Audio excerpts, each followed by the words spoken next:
আমি চলে যাব আমায় তোমরা ভুইলা যাও না আমি চলে যাব আমায় তোমরা ভুইলা যাও না আমার মরণ আসিবে কবে কেউ তো জানে না আমার মরণ আসিবে কবে এ দুনিয়া সারা জীবন থাকার জায়গা না অন্ধকার কবর যে আমার আসল ঠিকানা বলেন এ দুনিয়া সারা জীবন থাকার জায়গা না অন্ধকার কবর যে আমার আসল ঠিকানা আমি ভেবে দেখি যাবার বেলায় কেউ তো আপন নাই আমি ভেবে দেখি যাবার বেলায় কেউ তো আপন নাই আমার মরণ আসিবে কবে কেউ তো জানে না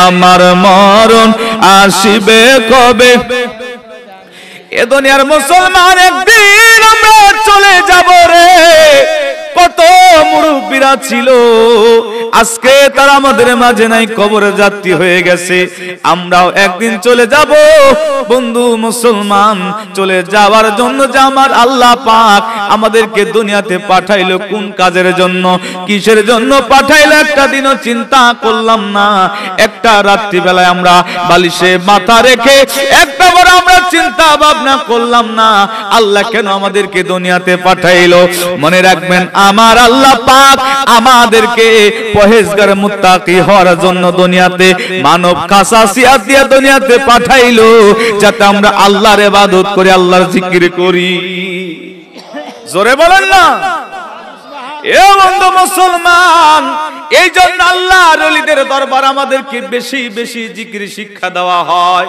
জিকির করলে কি হয় আমার আল্লাহ বলে আলা বিজিকরিল্লাহি তাতমাইন্নুল কুলুব জিকির করলে কলবের ময়লা পরিষ্কার হয় কলবে আল্লাহ পাকের নূর আসে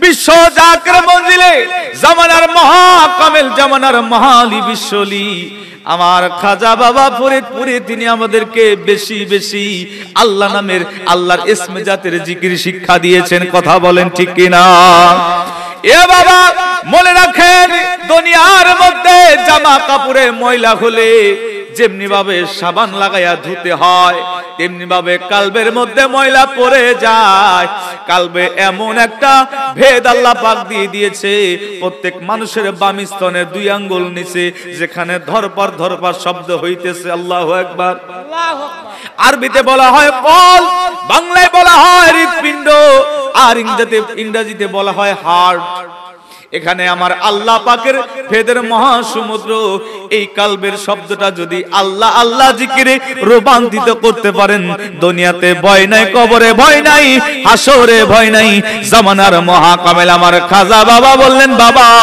দুনিয়া থেকে একটা কলব যদি জিন্দা করতে পারেন মনে রাখবেন একটা কলব জিন্দা হওয়ার সঙ্গে সঙ্গে আল্লাহ পাক আপনার কোনো বিচার কোনো হিসাব নেবে না এই জন্য আমরা বেশি বেশি জিকির করি নামাজের মধ্যে জিকির করতে হবে আকিমুস সালাতা যিকরি সালাত কায়েম করতে হবে আল্লাহ পাকের জিকিরের উদ্দেশ্যে স্মরণের উদ্দেশ্যে যদি স্মরণ না থাকে মন মুখ যদি আল্লাহর দিকে না থেকে নামাজ হবে না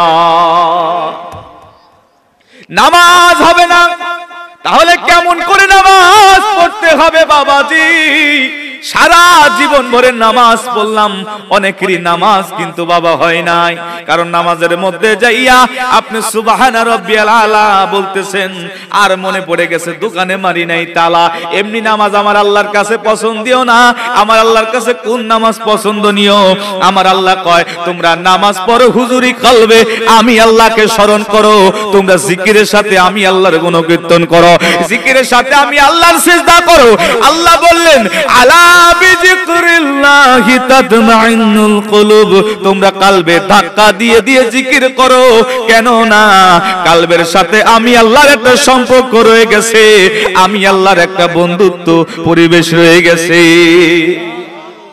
আমার আল্লাহর গুণগান কিন্তু কোথাও শোয় না আল্লাহ পাকের গুণগান সয় মুমিন বান্দার কলবে কুলুবুল মুমিনিনা আল্লাহি তাআলা মুমিনের কলবের মধ্যে আল্লাহর আরশ আল্লাহর গুণগান আমরা আল্লাহকে তালাশ করি কোথায় বাবা আমার আল্লাহ নিজেই বলেছে ওয়াফি আনফুসুকুম আফালা তুবসিরুন আমার নিদর্শন তো তোমাদের মধ্যে আছে তোমরা খোঁজো না আমি আল্লাহকে পাও না আমার আল্লাহ বললেন তোমরা যদি আমি আল্লাহকে পাইতে চাও দুনিয়ার মধ্যে গাছ বৃক্ষ তরুলতা আসমান জমিন যা কিছু বানাইলাম সমস্ত কিছুই তো আমি আল্লাহর জিকির করে এরে বান্দা তোমাকে আমি আল্লাহ এত নিয়ামত দিলাম তুমি আল্লাহর জিকির করো না তুমি আমি আল্লাহকে ভুলে থাকো কারণ কি তোমরা যেদিকে তাকাও না কেন দেখবা আমি আল্লাহর জিকিরে সবাই মশগুল আল্লাহু আকবার লিল্লাহি বিসামাওয়াতি ওয়াল আরশ সাতল আসমান জমিনের মধ্যে যা কিছু আছে সকলেই আল্লাহর জিকির করে কিন্তু মানুষ হইয়া জিকির করি না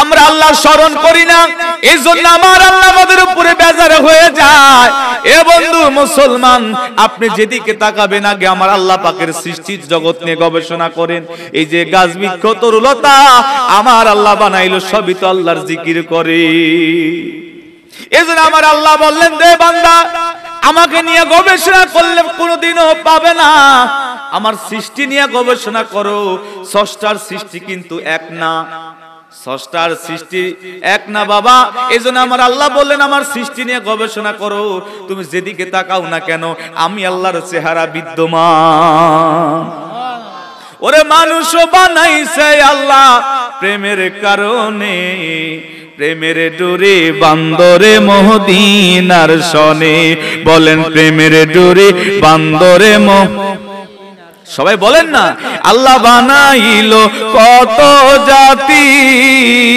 ওরে হইল না তার প্রেম প্রীতি মারহাবা আল্লাহ বানাইলো কত জাতি হইল না তার প্রেম প্রীতি অবশেষে বানায় মানুষ প্রেমের কারণে প্রেমের ডোরে বান্দরে মদিনার শনে বলেন প্রেমের ডোরে বান্দরে আল্লাহ বানাইলো আসমান জমিন আর বানাইলো রাত্রি আর দিন ওরে অবশেষে বানায় মানুষ প্রেমের কারণে বলেন অবশেষে বানায় মানুষ প্রেমের কারণে প্রেমের ডোরে বান্দরে মদিনার শনে প্রেমের ডোরে বান্দরে বন্ধু মুসলমান আমরা জিকির করি আমরা ইবাদত করি আমরা রোজা রাখি আমরা পাপ কাজও করি কিনা জোরে বলেন এ বন্ধু মুসলমান আমরা মনে করি রে আমার আল্লাহ মনে হয় আমাদেরকে দেখে না না না আমার আল্লাহ সমস্ত কিছু দেখে মাহে রমজান মাসে রোজা রেখে গোপনে কে পানি খায় কে গোপনে ঘরে দরজা মেরে খাবার খায় আমার আল্লাহ দেখার ক্ষমতা রাখে কি রাখে না জোরে বলেন আমার আল্লাহ কয় বান্দারে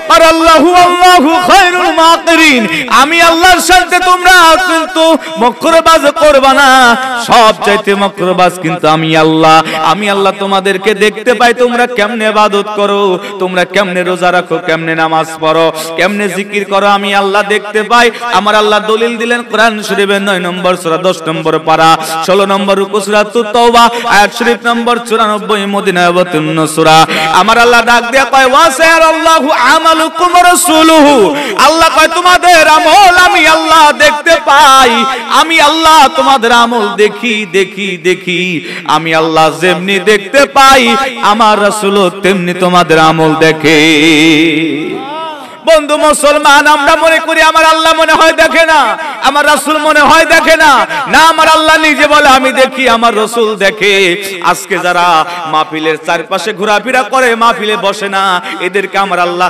দেখে কি দেখে না কে কোন নিয়তে আসছে আমার আল্লাহ দেখে কি দেখে না এ বন্ধু এ যুবকেরা চারপাশে ঘোরাফেরা করো কে কোন নিয়ত করে আসছো আমার আল্লাহ কিন্তু দেখে আর মনে রাখবা এই মজলিসের মধ্যে দুইটা জিনিস পাবা একটা হলো আল্লাহর রহমত দ্বিতীয়টা হলো আল্লাহর গজব এ যুবক ভাইরা এ বাবাজিরা আপনি রহমত নেবেন কি গজব নেবেন একটু বিবেকের কাছে নাড়া দেন কোনটা আপনি নেবেন যদি রহমত নিতে চান মাহফিলে বসতে হবে জোরে বলেন।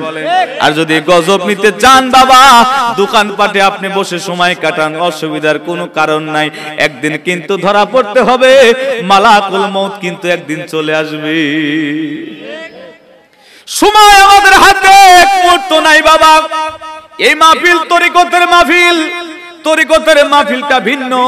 এখানে তরিকতের ওয়াজ হয়, ইলমে তাসাউফ, ইলমে শরিয়ত, ইলমে হাকিকত, ইলমে মারুফাতের ওয়াজ হয়, যেটা শুনলে মানুষের ঈমান তাজা হয়, কলব জিন্দা হয়ে যায়। যাদের রাডার শক্ত তাদের ভালো লাগবে, অর্থাৎ যাদের কলবের মধ্যে আল্লাহ নামের জিকির আছে তাদেরকে এই আলোচনা শুনাইলে ভালো লাগবে। আর দুনিয়ার মধ্যে তো এখন ওয়াজ নসিহত হয়ে গেছে কমেডিয়াল, বক্তাও কমেডিয়াল, শ্রোতাও কমেডিয়াল, কৌতুক, হাসি, রহস্য, তামাশা আমাদের ওয়াজের মজলিস হয়ে গেছে। মানুষ শিখবে কি? এই কারণে জামানার মহাকামেল, জামানার মহলি হুজুর, আমার হুজুর কেবলা জান খাজা ফরিদপুরি বলেছেন, বাবা এ দুনিয়ার জিন্দেগানি ও সিরেই শেষ হয়ে যাবে, আপনি কতটুকু আল্লাহর ইবাদত করলেন একটু চিন্তা করে দেখেন, একটু চিন্তা করবার বিষয়। যুবকদের উদ্দেশ্যে কিছু কথা বলে যাই। যুবকেরা রে, তোমরা যারা মাইকের সাউন্ড শুনো, মনে রাখো মজলিসে বসর না বসো বাবা, দুটি কথা তুমি কান লাগাইয়া শোনো।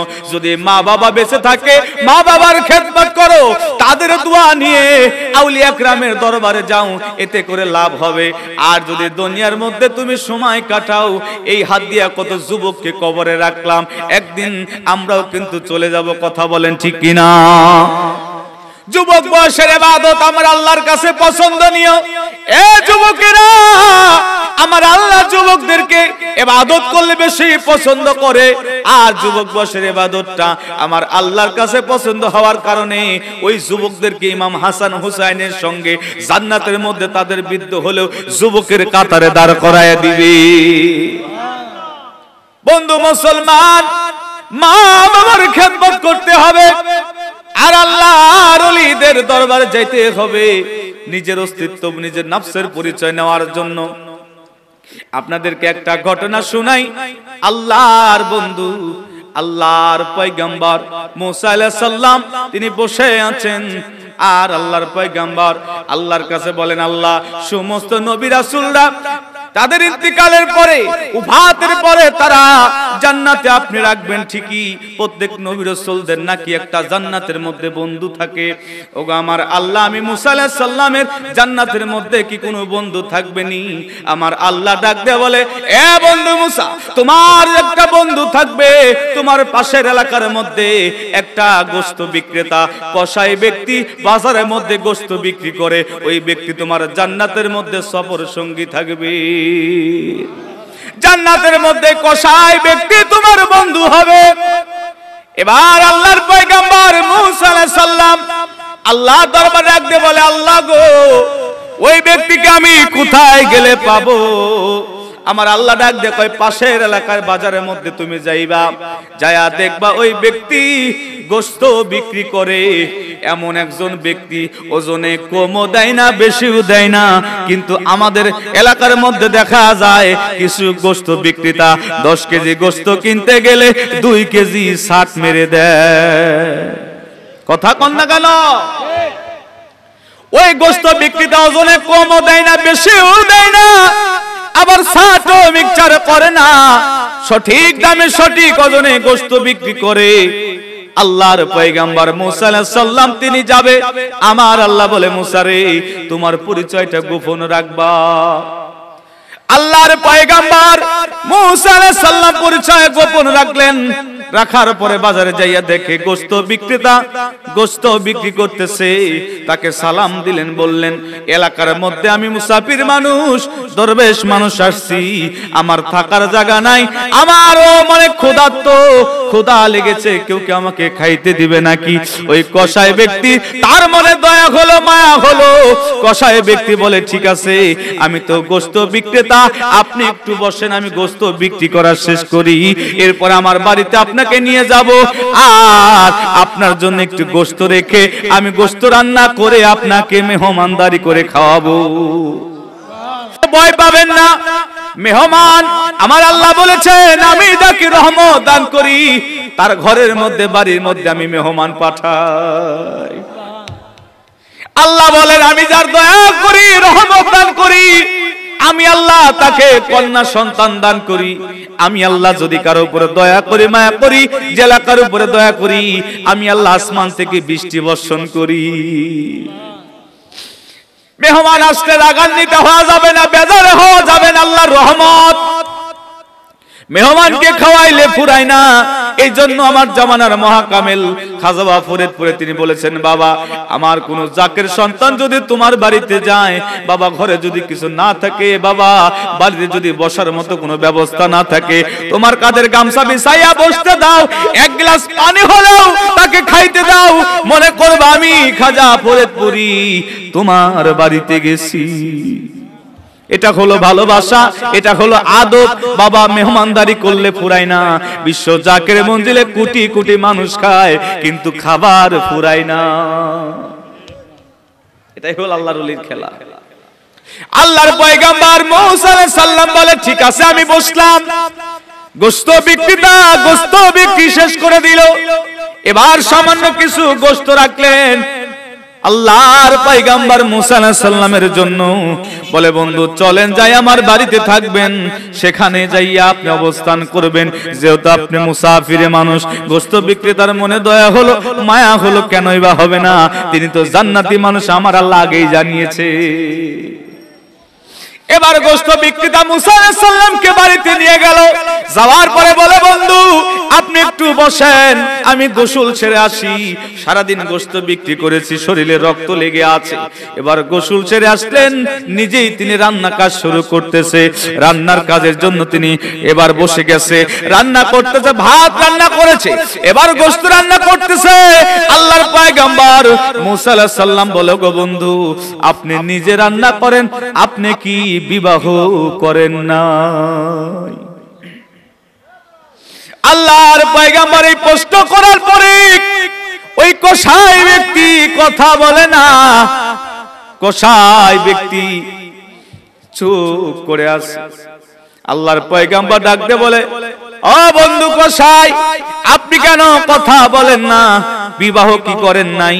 আপনি নিজে রান্না করতেছেন, আপনার বিবি কোথায়? এবার কসাই ব্যক্তি রান্না শেষ করলেন, আল্লাহর পয়গম্বরের হাতটা ধরে এবার পাশের রুমে, পাশের ঘরে নিয়ে গেলেন। নিয়ে যাওয়ার পরে এবার কসাই ব্যক্তি বলে, আল্লাহর পয়গম্বর এই রুমের মধ্যে কাউকে কি দেখতে পান? বলে, হ্যাঁ একটা বৃদ্ধ মাকে দেখা যায়। বলে, এটা আমার জনম দুঃখিনী মা, যে মা ছোটবেলা থেকে আমাকে লালন পালন করেছে। ছোটবেলায় আমার বাবা মরে গেছে, আমার মা আমাকে কষ্ট করে মানুষের মতো মানুষ বানাইছে। আমার মা আমাকে কোনদিন অভাব বুঝতে দেয় নাই।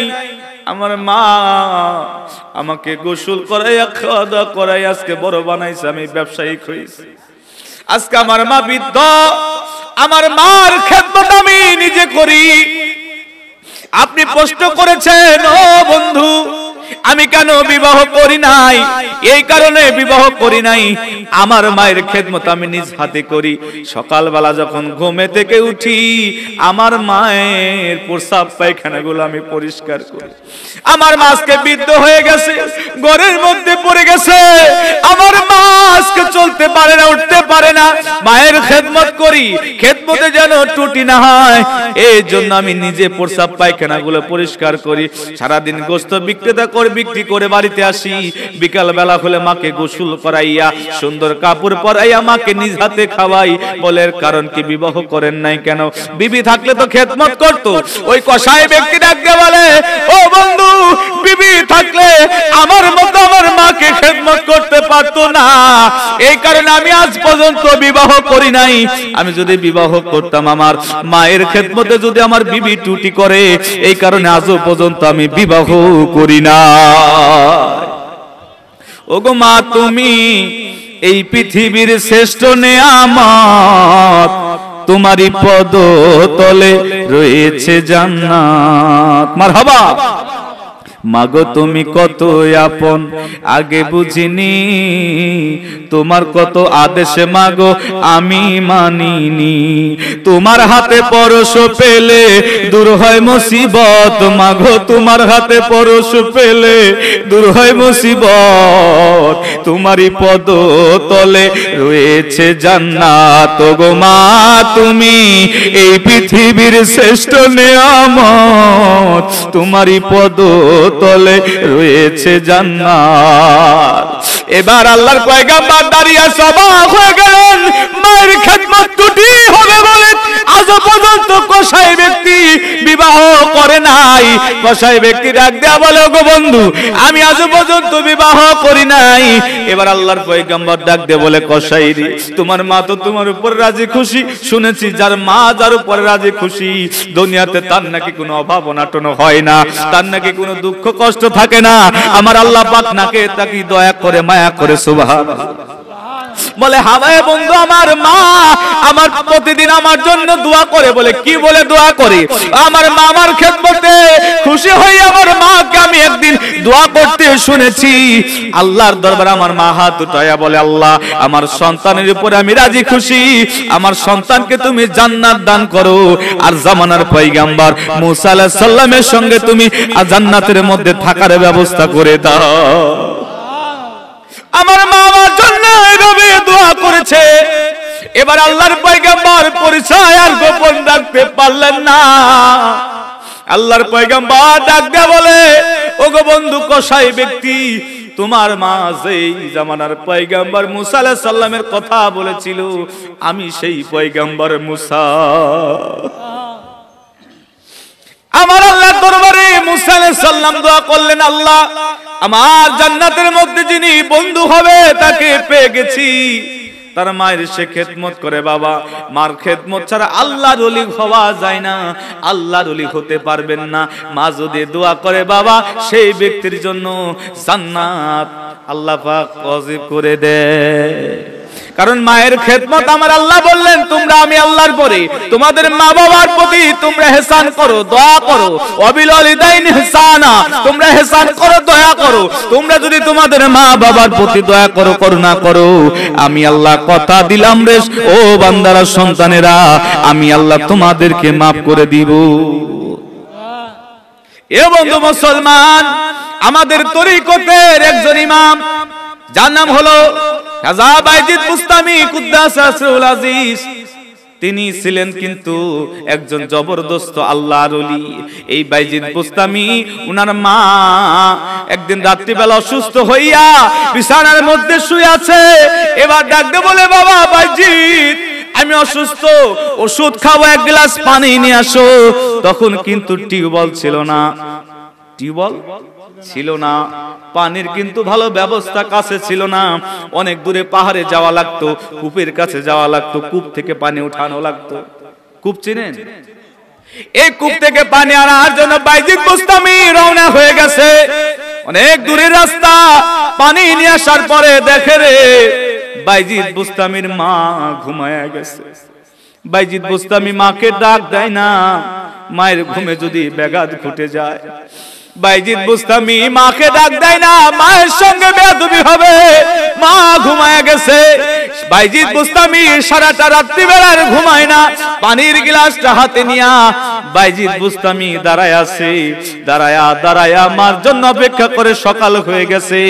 বাইজিদের মা সকালবেলা দেখে বাইজিদ পানির গ্লাস নিয়ে দাঁড়ায় আছে। বাইজিদের মা ডাক দিয়ে বলে, বাইজিদ,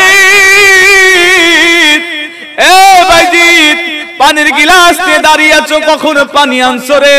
এ বাইজিদ পানির গিলাস নিয়ে কেন দাঁড়িয়ে আছো? বাইজিদ বুস্তামি বলে, আম্মা আপনি রাত্রি বেলায় বলেছিলেন ওষুধ খাবেন, পানি দরকার, আমি অনেক দূর থেকে কূপ থেকে পানি আনতে একটু দেরি হয়েছে। আসার পরে দেখি মা গো আপনি ঘুমায় গেছেন, আপনার ঘুমে ব্যাঘাত ঘটবে বলে আমি বাইজিদ ডাক দেই নাই, আপনার সঙ্গে বড় বেয়াদবি হয়ে যাবে। ও মা আপনার সঙ্গে এই বেয়াদবি করতে পারি নাই। বাইজিদের মা চোখের পানি নিয়ে বলে, ওগো আমার আল্লাহ, আমার বাইজিদ আমার খেদমতে এত বড় খেদমত করে সারা রাত্রিতে পানির গিলাস নিয়ে দাঁড়িয়েছে, আমি কি দোয়া করব? ওগো আমার আল্লাহ, আমার বাইজিদের জন্য দোয়া করি, জামানার মস্ত বড় আল্লাহর ওলি তাকে বানায়া ইজ্জত দান করো। আমার আল্লাহ পাক বাইজিদের মা দোয়া কবুল করে নিলেন।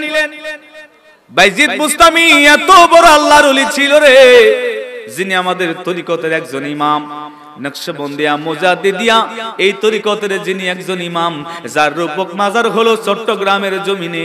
আমি অনেকবার তার মাজার জিয়ারত করেছি। এ বাবা, এই জমিনটা আউলিয়া গ্রামের জমিন বাবা, শাহজালাল 360 আউলিয়ার জমিন।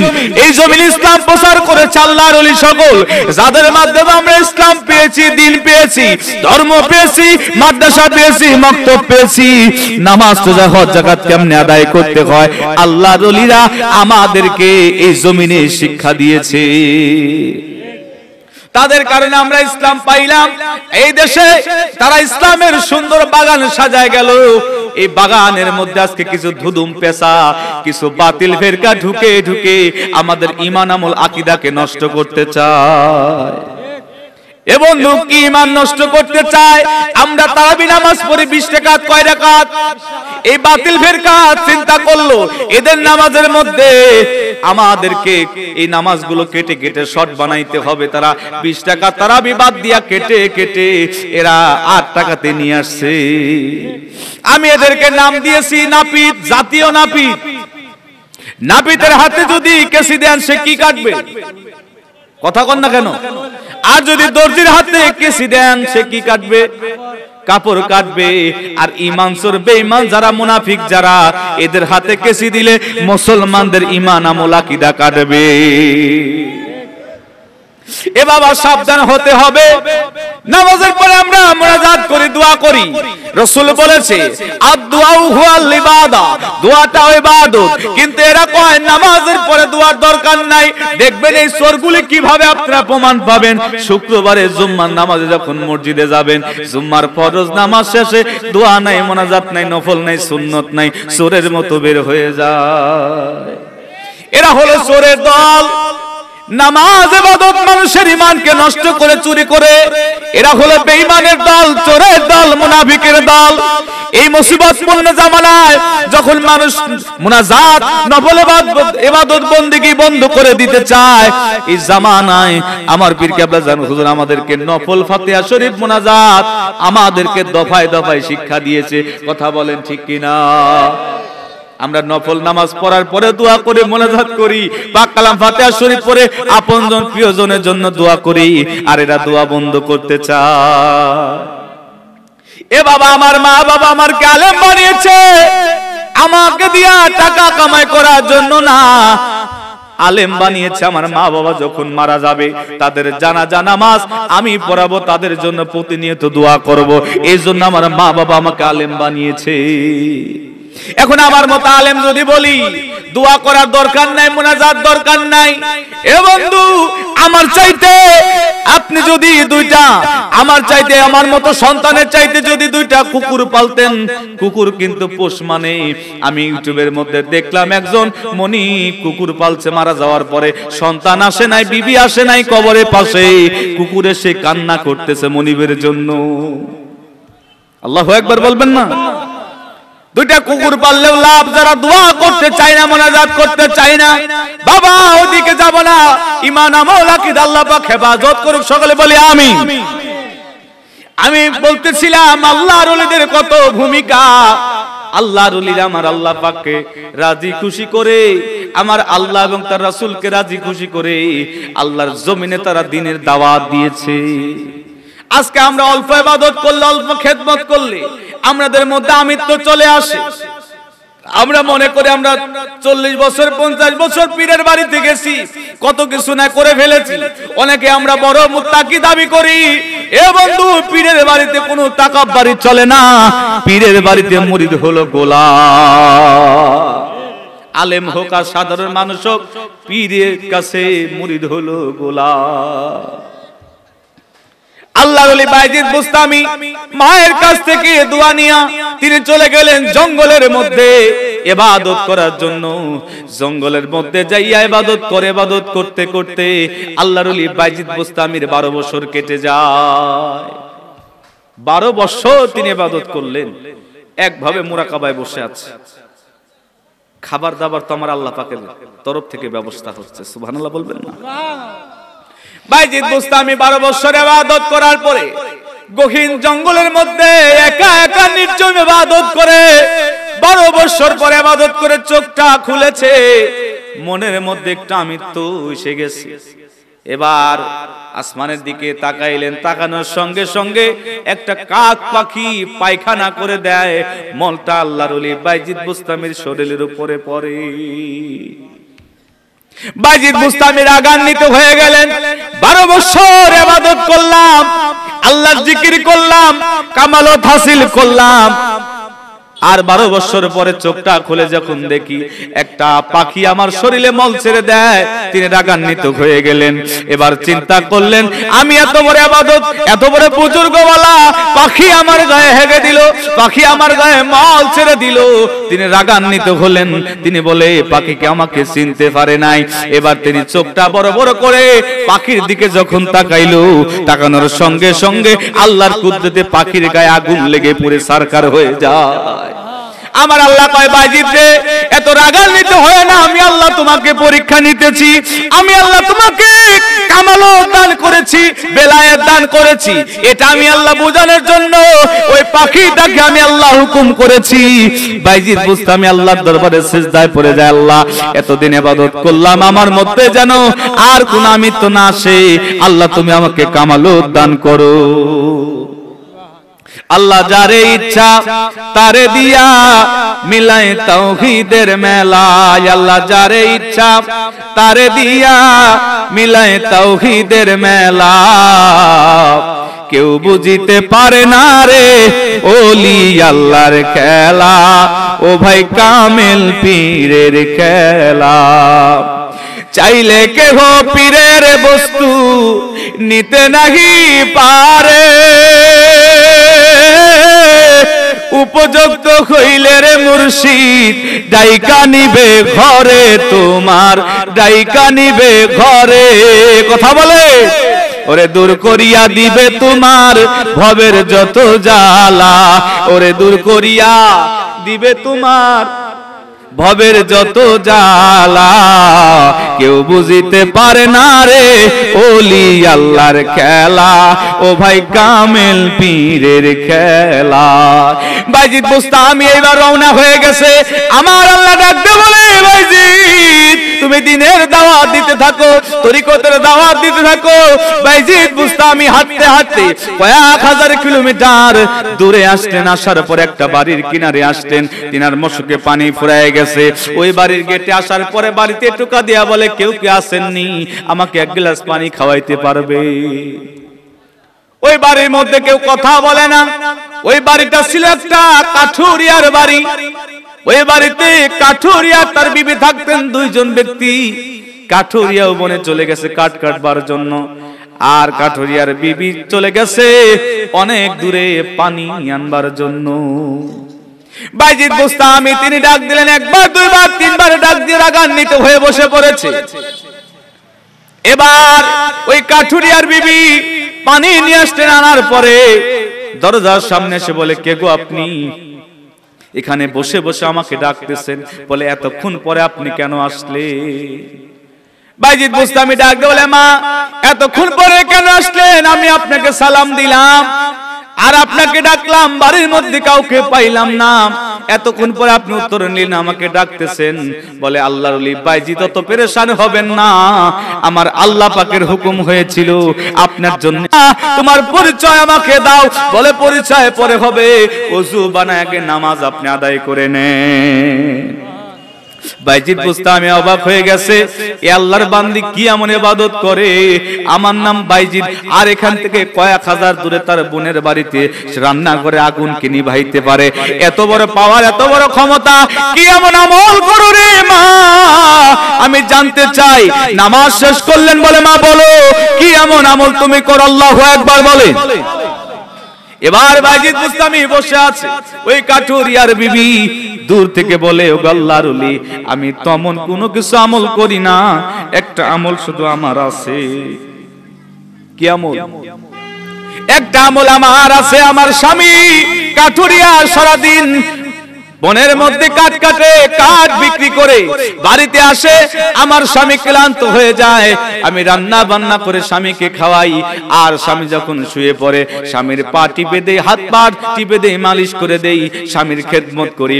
আমার স্বামী যখন ঘুমায়া যায় রাত্রিবেলা, আমি ঘুমাই না, জায়নামাজটা বিছাইয়া যখন সবাই ঘুমায়া যায়, আমি কাছুরিয়ার বিবি ঘুমাই না, আমি জায়নামাজ বিছাইয়া তাহাজ্জুদের সময় আমার আল্লাহ পাকের সিজদায় পড়ে আল্লাহ তাআলার কাছে আমি দয়া ভিক্ষা চাই, আল্লাহ তাআলাকে ডাকি। আমি রাসূলের উপরে গভীর সময় আর রাত্রিবেলা আমি রাসূলের পাকের দরুদ শরীফ পড়ি। ইশার নামাজের পরে আমি দরুদ শরীফ পড়ি। সুবহানাল্লাহ। যে দরুদ শরীফ পড়ার কারণে আল্লাহ এবং তার রাসূল আমার উপরে রাজি খুশি। এই কারণে কুল কায়নাতে কোথায় কিনা হয়, আমার আল্লাহ পাক আমাকে দেখায়, এটা আমার আল্লাহ পাকের শান। এ বন্ধু মুসলমান, এ মা বোনেরা, ইবাদত করবেন, মাহে রমজান মাস আসতেছে, নামাজ পড়বেন, কোরআন শরীফ পড়বেন। আজকে ঘরের মধ্যে গজব রহমত নাই, স্বামী স্ত্রী ঝগড়া লাগে, ছেলে মেয়ের সঙ্গে সম্পর্ক ভালো নাই। আবার কিছু আছে সন্তানেরা মা বাবাকে বৃদ্ধাশ্রমে রাখে, এটা করবেন না। আপনি মা হয়ে যদি নিজে নামাজ পড়েন, কোরআন পড়েন, আপনার সন্তানও নামাজি হবে। আপনি নামাজ পড়বেন, সন্তানকে নামাজের জন্য বলবেন। আপনি কোরআন পড়বেন, সন্তানকে বলবেন। এ বন্ধু মুসলমান, এতে করে সন্তান ভালো হবে। ওই সন্তান কোনোদিন আপনাকে বকা দিবে না, গালি দিবে না, আর সন্তান আপনাকে বৃদ্ধাশ্রমে রাখবে না। আপনি যেমন শিখাবেন সন্তান তেমনি শিখবে। ও যুবকেরা, মা বাবার খেদমত কিন্তু বাদ দেওয়া যাবে না। কথা বলেন ঠিক কিনা? বাবাজি, আলোচনার মধ্যে আমরা কয়েকটা জিনিস শিখতে পারলাম। আল্লাহর ওলিদের খেদমত, মা বাবার খেদমত। কথা বলেন না কেন? আল্লাহর ওলির খেদমত, মা বাবার খেদমত। অনেকে বলে পীরের বাড়ি যাওয়া যাবে না, পীর ধরা যাবে না। পীর কি দিতে পারবে? তোমরা টুসি যাওয়া, টুসি পীর কি দিতে পারে? বন্ধু মুসলমান, অনেকে বলে পীর ধরার কথা কোরআন শরীফে নাই। এ কানার দল, কোরআন শরীফ তোমরা দেখো নাই। আমার আল্লাহ বললেন তোমরা বায়াত হও, বায়াত হও, আমার রাসূলের হাতে হাত থেকে বায়াত গ্রহণ করো। আমার আল্লাহ বললেন, ইন্নাল্লাযীনা ইউবাইউনাকা ইন্নামা বাইউনাল্লাহ ইয়াদুল্লাহ ফাওকা আইদিহিম। আল্লাহ কয় আমার হাবিবের হাতে হাত থেকে যারা বায়াত গ্রহণ করেছে, ওগো আমার হাবিব, ওই হাতটা তো আপনার হাত না। আপনার হাতে যারা হাত রেখেছে, স্বয়ং আমি পরওয়ারদিগারের হাত থেকে তারা হাত থেকে বায়াত গ্রহণ করেছে। রাসূলের হাত কার হাত? জোরে বলে, আল্লাহর হাত। রাসূল পাকের হাত আল্লাহর হাত। এইজন্য আমার আল্লাহ বলেছে, তোমরা যারা আমার রাসূলের কাছে বায়াত গ্রহণ করলা, তারা যেন আমি আল্লাহর কাছে বায়াত গ্রহণ করেছো। বায়াতের কথা কোরআন শরীফে আছে কিনা? জোরে বলে, আছে কিনা? সূরা ফাতিহা এবং সূরা মুমতাহিনার মধ্যে আল্লাহ পাক বায়াতের কথা বলেছে। মহিলারা বায়াত হতে পারবে, তবে শর্ত হলো পর্দা সাপেক্ষে। শর্ত হলো তারা জেনা করতে পারবে না, ব্যভিচার করতে পারবে না, পরের ওরজার সন্তানকে নিজের দাবি করবেন। আল্লাহ নিজে বলতেছেন যে তারা এই মর্মে বায়াত গ্রহণ করতে পারবে আল্লাহর ওলিদের কাছে। সুবহানাল্লাহ বলবেন। আজকে বায়াতের কথা শুনলে, পীর মুরিদের কথা শুনলে অনেকের গায়ে আগুন ধরে যায়। বলে তোমরা বিশ্ব জাকিরের মঞ্জিলে গিয়েছো, বিশ্ব ওলি খাজা বাবা ফরিদপুরি তোমাদেরকে কি দিয়েছে? কি দিতে পারবে? ময়দানে হাশরে কি দিবে? খাজা বাবা ফরিদপুরে আমাদেরকে একটা জিনিস দিয়েছে, সেটা হলো রাসূল প্রেম। সুবহানাল্লাহ বলবেন। আমার পীর বলেছে, বাবা নবীজির মহব্বত যার অন্তরে যতটুকু, তার ঈমানও ততটুকু। নবীজির মহব্বত যার অন্তরে নাই, তার ঈমান বলতে কোনো কিছু নাই, সে লোকটা সারা বেঈমান। এ বাবা, বিশ্ব জাকিরের মঞ্জিলে আমরা যাইয়া নবীকে ইয়া রাহমাতাল লিল আলামিন বলে ডাকা শিখলাম। জাকির ভাইরা যখন নবীকে ইয়া রাহমাতাল লিল আলামিন বলে ডেকে ডেকে চোখের পানি ফেলে, মনে রাখবেন দুনিয়াতে আপনি যে ইবাদত বندگی করেন, আপনি আমি নামাজ, রোজা, হজ, যাকাত যা কিছু ইবাদত করেছি, এই ইবাদত আল্লাহর দরবারে কবুল হতেও পারে, নাও পারে, কোনো গ্যারান্টি নাই। গ্যারান্টি দিতে পারবেন যে আল্লাহ আমি এত নামাজ পড়লাম, এত রাকাত নামাজ পড়লাম, এত রোজা রাখলাম, এতবার হজ করলাম, এত টাকা আমি যাকাত দিয়েছি, আল্লাহ তাড়াতাড়ি করে আমার জান্নাত দাও, দিবে তো? হ্যাঁ, এই ইবাদত দিয়ে কি জান্নাতে পার পাবে? হ্যাঁ, আমার আল্লাহ যদি কাউকে ধরে ছাড়াইতে পারবে কেউ? বুঝে বললেন? আমার আল্লাহ যদি কাউকে ধরে ছাড়াইতে পারবে একমাত্র মদিনার কামলিওয়ালা রাসূল, তিনি শাফায়াত করবে। তা আমার নবী যদি রাজি খুশি হয়ে যায়, আল্লাহ কয় আমার রাসূলের রাজি খুশি, আমি আল্লাহ রাজি খুশি। এই কারণে বিশ্ব জাকের মঞ্জিলে আমার পীর কেবলা জাল হুজুর প্রত্যেক নামাজের পরে মুরাকাবার মাধ্যমে আল্লাহ তার রাসূলকে ডাকা শিখিয়েছে। আল্লাহ রাসূলকে রাজি খুশি করতে পারলে আল্লাহ পাক দয়া করবে, বান্দার উপরে মেহেরবানি করবে। সুবহানাল্লাহ বলেন না? আল্লাহ তাকে দুনিয়ার মধ্যে সম্পদ দিবে, রিজিক দিবে, দুনিয়ার মধ্যে তাকে কল্যাণ দিবে, আর আখিরাতেও তাকে কল্যাণ দিবে। সুবহানাল্লাহ। আমার আল্লাহ বলেছে তোমরা আমার হাবিবকে স্মরণ করো, হাবিবকে ডাকো, হাবিবকে মোহাব্বত করো, আর আমি আল্লাহর দেখালে পথে তোমরা চলো। আর আমার পক্ষ থেকে আমার যারা বন্ধু হয়ে গেছে তাদের সঙ্গে তোমরা হয়ে যাও। আমার আল্লাহ ডাক দিয়ে বললেন ইয়া আইয়ুহাল্লাযীনা আমানু ওয়া কুনু মা'আস সাদিকিন, সত্যবাদী যারা যারা আমার বন্ধু হয়ে গেছে তাদের কাছে যাও, তাদের কাছে গেলে আমি আল্লাহর রাস্তা তোমাদের জন্য সহজ হয়ে যাবে। সুবহানাল্লাহ বলবেন না? আল্লাহ নবীর কাছে যাওয়ার কথা কে বলেছে? আল্লাহ নিজে বলেছে। কিন্তু এই কানার দল কয় যে না, যাওয়া যাবে না, ডাইরেক্ট আল্লাহকে ডাকলে তো হয়, পীর মুরিদি করার দরকার কি? ডাইরেক্ট আল্লাহকে ডেকে পাওয়া যাবে? জোরে বলেন। এই কানার দল কোরআন পড়ে না, আল্লাহ বলেছে ডাইরেক্ট আমাকে পাবা না, আমাকে পাওয়ার জন্য ওসিলা অন্বেষণ করতে হবে। আফদাকু ইলাইহিল ওসিলা, ওসিলা তালাশ করো, ওসিলা অন্বেষণ করো। আমি আল্লাহ কিছু তোমাদের নিয়ম প্রসিডিওর নিয়ম দিয়েছি, ওইভাবে তোমরা আমি আল্লাহকে আমার কাছে আসো, আমি আল্লাহকে সন্ধান করো। আল্লাহ বললেন আতিউল্লাহ ওয়া আতিউর রাসূলা ওয়া উলিল আমরি মিনকুম। আল্লাহ বলে আমি আল্লাহর আনুগত্য করো, আমার রাসূলের আনুগত্য করো। ওয়া উলিল আমরি মিনকুম, আমি আল্লাহর পক্ষ থেকে যারা যাদেরকে আমির বানিয়েছি, যাদেরকে নেতা বানিয়েছি, ইসলামের যাদেরকে ধারক বাহক বানিয়েছি, যাদেরকে ওলি বানিয়েছি, তাদের কাছে তোমরা যাও। সকলে বলে সুবহানাল্লাহ। সুবহানাল্লাহ। আমরা তাদের কাছে না গিয়ে এমনও কিছু লোক আছে কই ডাইরেক্ট আল্লাহকে ডাকলেই তো হয়। বুঝবা যেদিন ফেরেশতারা পেদানি দিব যে ডাইরেক্ট আল্লাহকে ডাকলে হয়। এজন্য লালন ফকির একটা কথা বলছে, বলবো থাপার পারে মুগুর পারে ওই দিনে গোটের পাবা তুমি। ওই রাসূল লাগবে না, ডাইরেক্ট আল্লাহকে ডাকলেই তো হয়। ওই রাসূল দরকার নাই। আমাদের দেশের আমার রাজশাহী বিভাগের কিছু আহলে হাদিসের বাইরে আছে কয় আল্লাহকে ডাইরেক্ট ডাকলে তো হয়, মাঝখানে কোনো দালাল দরকার নাই। নাউজুবিল্লাহ বলে ওর ঈমান তালাক হয়ে গেছে, বউ তালাক হয়ে গেছে। কত বড় বেয়াদব দেখছেন নি? রাসূল লাগবে কিনা কবরে যেদিন যাব ওই দিন ফেরেশতারা বুঝাইবো রাসূল লাগবে কিনা।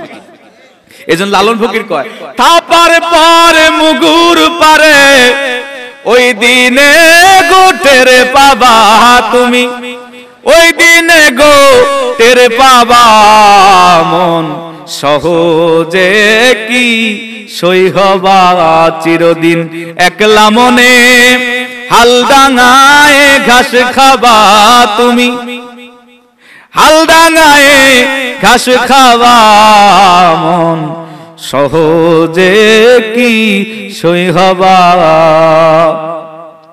আবার আল্লাহ বললেন তোমরা আমি আল্লাহকে পাওয়ার জন্য ওসিলা তালাশ করো। ওসিলা নবী রাসূল, ওসিলা আল্লাহর ওলি সকল। আল্লাহ বলেছে মিনান নাবিয়িনা ওয়াস সিদ্দিকিনা ওয়াস শুহাদাই ওয়াস সলিহিন। এই চার শ্রেণীর লোকের কাছে গেলে রে আমি আল্লাহর মাকাম মঞ্জিলের রাস্তা, আমি আল্লাহ পাকের পেদের মহাসমুদ্র তোমরা বুঝতে পারবা। কারণ আমি আল্লাহ ওই সমস্ত লোকের কাছে নিয়ামত রাখছি যারা আমার বন্ধু হয়ে গেছে। আল্লাহ নিয়ামত রাখছে তাদের কাছে, শুধু বেলায়েতের ভাগ দেয় নাই, নবুয়তি দেয় নাই। আল্লাহ পাকের নিয়ামত তাদের বন্ধুদের কাছে রেখে দিয়েছে, তার বন্ধুর কাছে রেখে দিয়েছে। এ বাবাই জন্য আল্লাহর ওলিরাও তারা আমাদের আমল দেখতে পায়। আল্লাহ বলেছেন কিন্তু বাতিল ফিরকা এরা বিশ্বাস করে না। মনে রাখবেন আজকের মাহফিল বিশ্ব জাকের মঞ্জিল থেকে জামানার মহাকামেল দেখতে পাই কি পায় না? জোরে বলেন এই বিশ্বাস কার হয় একটু হাত তুলে দেখান। জামানার মহাকামেল দেখতে পায় কি পায় না? জোরে বলেন। আল্লাহর ওলিরা যে দেখে আমার আল্লাহ কোরআন শরীফে দলিল দেয়। কোথায় দলিল দিল? 9 নম্বর সূরা 11 নম্বর পারা 16 নম্বর রুকু সূরাতুত তাওবা আয়াত শরীফ নম্বর 105 মদিনা অবতীর্ণ সূরা। আমার আল্লাহ ডাক দেয়া বললেন ওয়াকুলি মালু ফাসাইয়ারাল্লাহু আমালুকুম ওয়া রাসূলুহু আল মুমিনুন।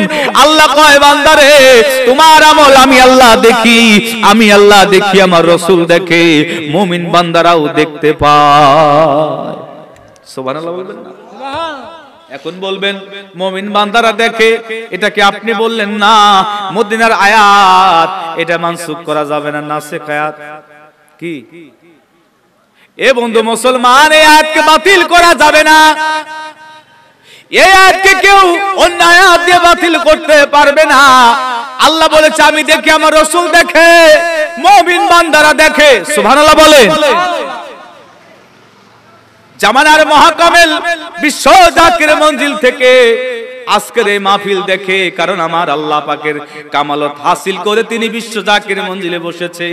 আর আল্লাহর বন্ধু যারা হয়ে যায়, কুল কায়নাতের সমস্ত কিছু তাদের কদমে লুটে পড়ে। এ বাবাজি, এই সিলেটের জমিনে বিশ্ব জাকির মঞ্জিলে একজন দায়িত্বপ্রাপ্ত একজন খাদেম ছিলেন। আপনারা তাকে চিনেন, খান সাহেব নাম, যার খাতিরে আপনারা পাকশালায় অনেক ভাইরা রান্না করেন। কথা বলে না কেন? যার খেদমত অতুলনীয়, যার কথা কি বলবো বাবা, খান সাহেবের খেদমত আমার হুজুর পাকের এত রাজি খুশি হয়ে গিয়েছিল, খান সাহেবকে বলেছিল বাবা আপনি আমার পাশেই সব সময় থাকবেন। এ বাবাজি, এই খান সাহেবের একটা কারামত আপনাদেরকে শোনাই। হুজুর পাকের দরবারে হুজুর পাক হুজুর শরীফের মধ্যে বসে বসে জাকির ভাইদেরকে তরিকা দিতেছিলেন, নালিশ দিতেছিলেন। হঠাৎ করে জাকির ভাইরা দেখে হুজুর কেবলা জান দাঁড়িয়ে গেলেন, কপাল দিয়া ঘাম ঝরতেছে। খাদেম ভাইরা অবাক হয়ে গেলেন, হুজুর দাঁড়িয়ে গেল, অসুস্থ হয়ে গেল নাকি? কি হয়েছে হুজুরের? আমার পীর মুর্শিদ জামানার মহাকামেল খাজা ফরিদপুরি দাঁড়িয়ে গেলেন, খাদেমদের সঙ্গে কথা বললেন না। হুজরা শরীফে সকালবেলা তিনি তরিকা দিতেন, জাকিরদের সঙ্গে সাক্ষাৎ করতেন। হঠাৎ করে ওই সময় দাঁড়ায়া পিছনের দরজা দিয়া, হুজরা শরীফের দরজা দিয়ে বড়ই তলা দিয়া তিনি আসলেন পাকশালার মধ্যে, যেখানে আমাদের খান সাহেব রান্না করতে। আসার পরে খান সাহেবকে ডাকতে বলে বাবা গলি, ও খান সাহেব আপনি কি করেন? বলে বাবা আমি আপনার হুকুমেই তো রান্না আমি চুলাই দিয়েছি, রান্না করতেছি। সুবহানাল্লাহ বলে। আবেদ আলী ভাই বলে হুজুর এই সময় তো আপনি তরিকা দেন, এই সময় জাকির ভাইদের নালিশ আপনি নেন, হঠাৎ করে পাকশালার মধ্যে কেন? আবেদ আলী ভাই চিন্তায় পড়ে গেলেন, দৌড়াইয়া যাইয়া একটা বেতের চেয়ার তিনি নিয়ে আসলেন। এখনো সেই বেতের চেয়ার দরবার শরীফ আছে কি আছে না? পাকশালার মধ্যে আছে কি আছে না? এবার খান সাহেব তিনি হুজুর কেবলাদানকে বসতে দিলেন, হুজুর বসলেন। বসার পরে বলে এ বাবা আবেদ আলী তুমি কি করো? বলে হুজুর আমি রান্না করতেছি। বলে বাবা চুলার মধ্যে কি লাকড়ি দিয়েছো? বলে বাবা বাঁশ দিয়ে রান্না করতেছি। হুজুর কেবলাদান বললেন বাবা তাড়াতাড়ি করে বাঁশগুলো বের করে ফেলো। আবেদ আলী ভাই খান সাহেবকে ডাক দিয়ে বললেন বাবা তোমার ঘরের মধ্যে থেকে, রুমের মধ্যে থেকে দা এবং কুড়াল নিয়ে আসো। আবেদ আলী ভাই খান সাহেব ভয় পেয়ে গেলেন, জাকির ভাইরা ছিল তারা অবাক হয়ে গেলেন, হুজুর কি আমাদের উপর রাগান্বিত হয়ে গেল নাকি? হুজুর কি আমাদের উপরে বেজার নাকি? দা কুড়াল কেন আনতে বলে? এবার খান সাহেব তিনি কি করলেন, দা কুড়াল গুলো হুজুরের সামনে নিয়ে আসলেন। আমার হুজুর কেবলা যান চোখের পানি নিয়ে বললেন বাবা আবেদ আলী, ও বাবা তুমি যে রান্না করতেছো, যেই বাঁশ লাকড়ি দিয়ে রান্না করো, ওই বাঁশের মধ্যে লক্ষ লক্ষ পিপিলিকা আছে। আল্লাহু আকবার। বাবা আমি যখন হুজরা শরীফের মধ্যে আমি যখন নালিশ দিতেছিলাম, আমি স্পষ্ট শুনতে পাইলাম এই পিপিলিকাগুলো কান্না করতেছিল, তাদের কান্নার আওয়াজ আমি শুনতে পাইলাম। আর তারা ডেকে ডেকে বলতেছিল খাজা ফরিদপুরি তোমার দরবারে আছে, আরো কিছুদিন থাকতে চাই, কিন্তু খান সাহেব তো আমাদেরকে পুরাইয়া দেয়। এ বাবা যারা আল্লাহর বন্ধু হয়, যারা আল্লাহর ওলি হয়, তারা পশু পাখি সমস্ত মাখলুকাতের ভাষা বুঝতে পারে, কথা বলেন ঠিক কিনা? সুলাইমান আলাইহিস সালাম পিপিলিকার ভাষা বুঝেছে। এ বন্ধু, বনি ইসরাইলের নবীদের চাইতে আখি নবীর উম্মত পাওয়ার কম না বেশি? জোরে বলেন।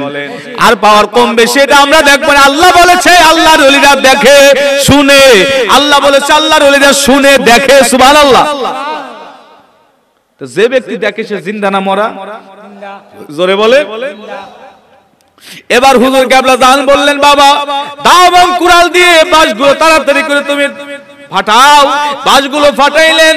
এবার বাঁশগুলো ফাটানোর সঙ্গে সঙ্গে দেখে রে, হুজুর বলেছিল লক্ষ লক্ষ পিপিলিকা। এবার বাঁশের মধ্য থেকে পিপিলিকা গুলো বের হয় কাতারে নিয়ে আস্তে আস্তে করে হুজুর কেবলা জান যেই জায়গার মধ্যে বসেছিল ওই জায়গার মধ্যে চারপাশে হুজুর কেবলা জানকে ঘিরে বসে আছে।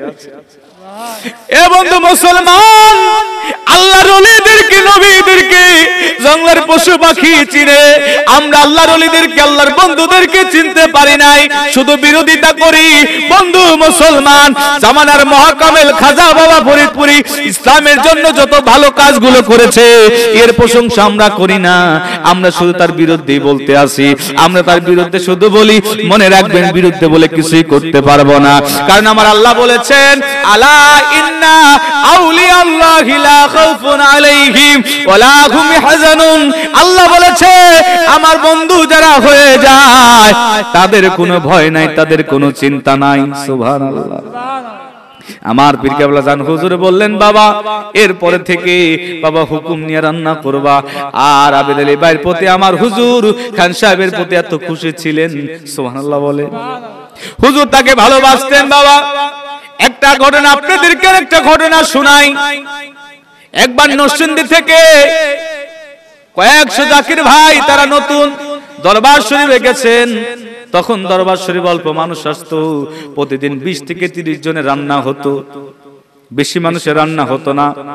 খান সাহেবকে বললেন, বাবা যান রান্না চুলাই দেন।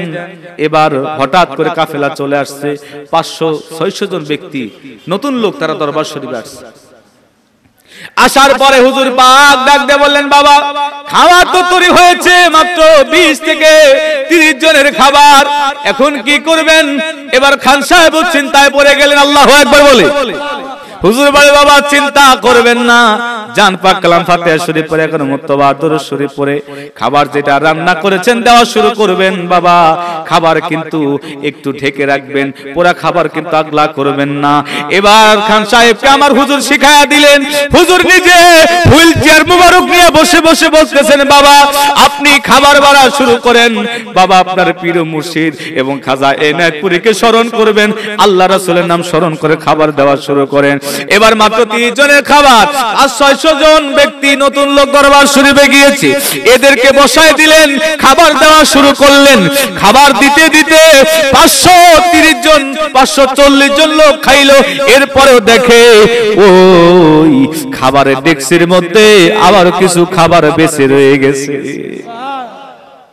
এটা হলো আল্লাহর ওলির কারামত। বিশ্ব জাকির মঞ্জিলে লক্ষ লক্ষ মানুষ আজও পর্যন্ত খায়, কিন্তু বাবা খাবার ফুরায় না। আমি একজন নতুন মুফতি সাহেবকে নিয়ে গেছিলাম দরবারে। আমার দেশের বাড়ি পাবনা, দেশের বাড়ি পাবনা, নাই কোনো ভাবনা, অনেক দূর থেকে আসছি বাবা আপনাদের এলাকায়। আমার এলাকাতে আমি একটা মিলাদ মাহফিলে বসতেও তো 300-400 লোক হয়ে যায়, বুঝছেন নি? তা আপনার এলাকার লোক যাই হোক যে কয়জন আছেন আলহামদুলিল্লাহ, অনেক দূর থেকে আমি আসছি। বাবা একজন মুফতি সাহেব শেখ শুধু আমার দরবারের বিরুদ্ধে কথা বলতো। একদিন আমি বললাম যে হুজুর আপনি তো আত্মশীর বিরুদ্ধে বলেন, তা আপনাকে দাওয়াত করলাম, ওখানে তো অনেক খারাপ কাজ হয়, একটু আপনি দেখে আসবেন, খরচ আমার, আপনি যাবেন। তো যাওয়ার পর দরবার শরীফে ঘুরছে, বিভিন্ন ডিপার্টমেন্ট দেখছে, উট দুম্বা ছাগল। আমার কয় এগুলো কোথা থেকে আসে? বললাম এগুলো বাহির থেকে আসে, বাহিরে আমাদের অনেক ভক্তবৃন্দ আছে, প্রেসিডেন্ট সাদ্দাম, প্রেসিডেন্ট লাদেন, এরা আমাদের দরবারে নজরানা দিত, খেদমত দিত। এখনো বহির্বিশ্ব থেকে আত্মীয় দরবারে নজরানা আসে, উট দুম্বা ভেড়া ছাগল গুলো আসে, বনমোষ আসে, হরিণ আসে। হরিণ দেখেন নাই? জাকির ভাই কারা একটু হাত তুলে দেখান। উট আসে না দরবার শরীফে? আসে। এই যে আসে এর খেদমত উনি দেখলেন 3 দিন তিনি থাকলেন, ঘুরে ফিরে দেখলেন। উনি বলতেছে 4 দিনের দিন উনি বলতেছে, হুজুর একটা কথা বলবো। বলেন। আমি একটু ব্যস্ত, আলেম ওলামাদেরকে মেহমানদারি করতে হয়, ভিতরে আমাকে থাকতে, আমি তো অনেক ব্যস্ত থাকি। বলেন। বলতেছে আপনাদের দরবারের বিরুদ্ধে আমি অনেক বলেছি, না জেনে না বুঝে। আমি আজকে একটা জিনিস অবাক হয়ে গেছি। আপনাদের এই উত্তর দিকে যাইতে রাস্তার দিকে লেখা আছে এখানে চাউল ভান্ডার। ওখানে দেখলাম যে চাউল গোদাম ঘর ভর্তি হয়ে গেছে, ভর্তি হয়ে গেছে। একদিকে চাউল আসতেছে আর একদিকে রান্নার জন্য নিয়ে যাচ্ছে। আমি 3 ঘন্টা ওখানে দাঁড়িয়েছিলাম। 3 ঘন্টা দাঁড়িয়ে থেকে দেখলাম যে একদিক থেকে চাউল আসে আর একদিক থেকে রান্নার জন্য নিয়ে যায়, কিন্তু নিয়ে যাচ্ছে রান্না করতেছে, যেই জায়গা থেকে চাউল উঠতেছে বস্তা বস্তা আবার ভরে যাচ্ছে, কিন্তু চাউল ফুরাইতেছে না। এটা কেমনে সম্ভব? আমি বললাম এটা দুনিয়ার কোন মানুষের দ্বারা সম্ভব না, এটা আল্লাহ রাসূলের দরবার। আল্লাহ কোথা থেকে নিয়ে আসবে, কোন জায়গাতে নিয়ে আসবে, কার মাধ্যমে নিয়ে আসবে, এটা আমার আল্লাহ বাকি ভালো জানে। কথা বলেন ঠিক কিনা? মানিকগঞ্জের নদী, পদ্মা নদীর মধ্যে এক জাকের ভাই বিশাল বড় একটা আইর মাছ পাইছে। আইর মাছ চিনেননি? পদ্মা নদীতে আইর মাছ চেনেন? হ্যাঁ, গাগর, গাগর মাছ। হ্যাঁ, গাগর বলে আপনাদের। এই গাগর মাছ পাওয়ার পরে উনি চিন্তা করলেন যে আজকে হুজুরের দরবার নিয়ে যাব। নিয়ে গেছেন। বারবার হুজুর শরীফের সামনে বলে, হুজুর আমি তো বিশাল মাছ নিয়ে আসছি, দেখেন। হুজুর বলে, বাবা ঠিক আছে, দিয়ে দেন, ভিতর বাড়িতে নিয়ে যান। উনি বারবার শুধু দেখাইতে চায়। হুজুর বললেন, বাবা ঠিক আছে, দিয়ে দেন, ভিতর বাড়িতে নিয়ে যান। কিন্তু হুজুর তাকাইতেছে না মাছের দিকে। এবার 2বার 3বার উনি বললেন। বলার পরে হুজুর বললেন, বাবা আপনি যদি না নিয়ে আসতেন, বাবা এই দরবার আল্লাহ রাসূলের দরবার, এই দরবার আমার আল্লাহ পাক নিজে চলায়, আপনি যদি নাও নিয়ে আসতেন, এই মাছ বাধ্য হয়ে আকাশ দিয়ে উড়ে উড়ে বিশ্ব জাকের মঞ্জিলে আসতো। বাবা সেই ক্ষমতা হাসিল করে আমি বসেছি। আমি কারো বাড়িতে যাই নাই, কোন জলসা মাহফিলে যে আমি দাওয়াত দেই নাই। আমি বিশ্ব জাকের মঞ্জিলে বসে থেকে তাম পৃথিবীর মানুষকে বিশ্ব জাকের মঞ্জিলে নিয়ে আসছি। বাবা এটা আমার আল্লাহ রাসূলের শক্তিতে, আমার কোনো শক্তি নাই। আমি এই দরবারের মাত্র পাহারাদার। সুবহানাল্লাহ বলবেন না? বাবা কি যে বাঁশি বাজাইলা, সারা বিশ্ব পাগল বানাইলা। বাবা কি যে বাঁশি, সারা বিশ্ব উঠলো নাচিয়া। বিশ্ব জাকের মঞ্জিলে আপনি যত বড় সমালোচনা করেন কিছুই করতে পারবেন না, কারণ এই দরবার আল্লাহ এবং তার রাসূলের দরবার। আমার হুজুর বলেছিল, বাবা এই দরবারের মাত্র আমি পাহারাদার, বাবা আমি দেখাশোনা করি। আর আমার হুজুরের কাছে নালিশ দিলে বলতেন, বাবা খাজা এনায়েতপুরে আপনার দাদু পীরের ওসিলায় যান, বাবা আল্লাহ দয়া করে। উনি নিজের কথা বলেন নাই। হুজুর বলেছিলেন, বাবা আমি পীর মুরিদি করার জন্য আসি নাই, আমি একটা দাওয়াত পত্র নিয়ে আসছি। এদেশে অনেক আলেম ওলামা ছিল, বড় বড় মুফতি মুহাদ্দিস ছিল, বাবা তাদের কাছে আমি কিছুই না, বাবা তবে মনে রাখবেন আমি একটা দাওয়াত পত্র নিয়ে আসছি যেটা অন্য কারোর কাছে নাই। সেই মহাশক্তি, মহানিয়ামত আপনি চিন্তা একবার করে দেখছেন কি, যে মানুষ অন্যান্য পীরের মতো কোনো এলাকায় গেলেন না, কোনো জলসা মাহফিলে গেলেন না, একটা জায়গা বসে থেকে তাম পৃথিবী পাগল করছে, তো তার বিরুদ্ধে তো লোক লাগবে।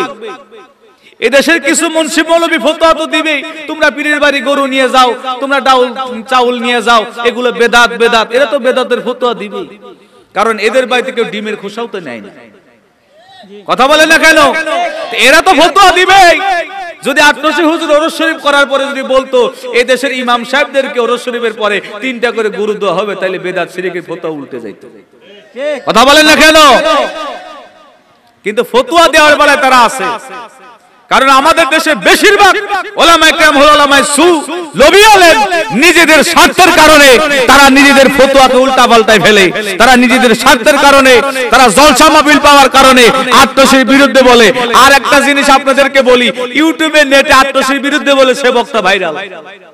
কোনোভাবে যদি একটা ভিডিও আটরশির ব্যঙ্গ করে করলে তো সে বক্তা ভাইরাল। মানে ভাইরাল হওয়ার জন্য আটরশির বিরুদ্ধে করলে বক্তা ভাইরাল। আরে দেখছো বক্তা, তুমি আটরশির বিরুদ্ধে করলে ভাইরাল হও, আর আটরশির প্রশংসা করলে তোমার ইজ্জত কত কোথায় থাকবে তুমি নিজেও জানো না। কথা বলেন ঠিক কিনা? বিরুদ্ধে করে তুমি দুনিয়ার মধ্যে ভাইরাল হও, তাহলে আল্লাহ রাসূলের তার ওলিদের পক্ষে কথা বললে আল্লাহ তার ইজ্জত কত দেয়। এই ইজ্জত হলো আল্লাহর পক্ষ থেকে আসে। এই জন্য জামানার মহাকামিল বলেছিল, বাবা যারা আমার পক্ষে বলে তারাও আমার, যারা আমার বিরুদ্ধে বলে তারাও আমার। আমি কাউকে দূর চোখে আমি দেখতে পারি না বাবা, আমি কাউকে হিংসা করি না, আমি কাউকে পর মনে করি না, সবাই আমার আপন। কারণ আল্লাহর বন্ধু যারা হয় তাদের নিকটে সবাই আপন হয়ে যায়। কথা বলেন ঠিক কিনা?